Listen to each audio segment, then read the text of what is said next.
ఆంధ్రప్రదేశ్లో అమలవుతున్న మద్యం చట్టాలపై ప్రభుత్వం కొత్త నోటిఫికేషన్ జారీ చేసింది. ఆంధ్రప్రదేశ్ ప్రభుత్వం మద్యం విక్రయాల్లో అవకతవకలను నియంత్రించేందుకు ఈ నోటిఫికేషన్లో కఠిన చర్యలను ప్రకటించింది. ఇటీవల విడుదల చేసిన నోటిఫికేషన్ ప్రకారం మద్యం దుకాణాలు, బార్ లైసెన్సులకు కొత్త నిబంధనలు అమలు చేయనున్నట్లు స్పష్టం చేసింది ప్రభుత్వం. ఎంఆర్పీ కంటే ఎక్కువ ధరలకు మద్యం విక్రయించడం పూర్తిగా నిషేధించబడ్డట్టు ప్రకటించిన ప్రభుత్వం మొదటిసారి ఇలా చేస్తే 5 లక్షల భారీ జరిమానా విధించబడుతోందని నోటిఫికేషన్లో స్పష్టం చేసింది. అదే తప్పు మళ్లీ చేస్తే దుకాణం లేదా బార్ లైసెన్సు రద్దు చేయనున్నట్లు ప్రభుత్వం స్పష్టం చేసింది. మద్యం దుకాణాల పరిధిలో బెల్ట్ షాపుల నిర్వహణ కూడా పూర్తిగా నిషేధించబడింది.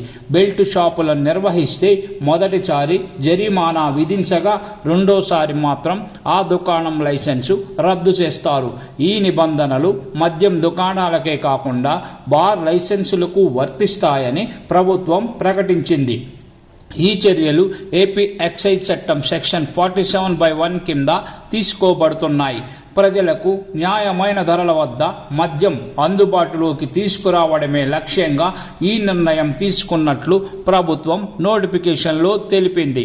ప్రభుత్వం ఈ నిర్ణయాలను అమలు చేయడం ద్వారా మద్యం విక్రయ వ్యవస్థలో పారదర్శకతను తీసుకురావాలని, అక్రమాలకు అడ్డుకట్ట వేయాలని సంకల్పించింది.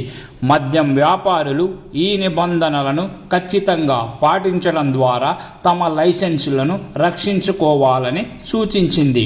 నిబంధనలను ఉల్లంఘించే వారి పట్ల చట్టపరమైన చర్యలు తీసుకోవడంతో పాటు వారిపై కఠినమైన చర్యలు తీసుకోవడానికి వెనుకాడబోమని స్పష్టం చేసింది.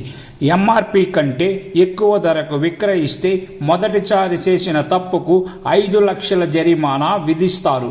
రెండోసారి అదే తప్పు చేస్తే లైసెన్సు రద్దు చేస్తారు.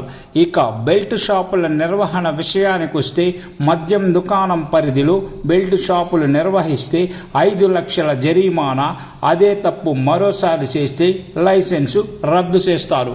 ఈ నిబంధనలు బార్ లైసెన్సులకు కూడా వర్తిస్తాయని స్పష్టం చేశారు. ఇందులో భాగంగా ఏపీ ఎక్సైజ్ చట్టం సెక్షన్ 47/1 ప్రకారం ఈ నోటిఫికేషన్ జారీ చేసింది. మద్యం విక్రయ నియంత్రణ, అక్రమాలు, బెల్ట్ షాపుల మీద నిఘా, ప్రజలకు న్యాయమైన ధరలకు నాణ్యమైన మద్యం అందుబాటులో ఉంచడం, నిబంధనలను పాటించడం ద్వారా వ్యాపారులు తమ లైసెన్సులను కాపాడుకోవచ్చని ప్రభుత్వం స్పష్టం చేసింది.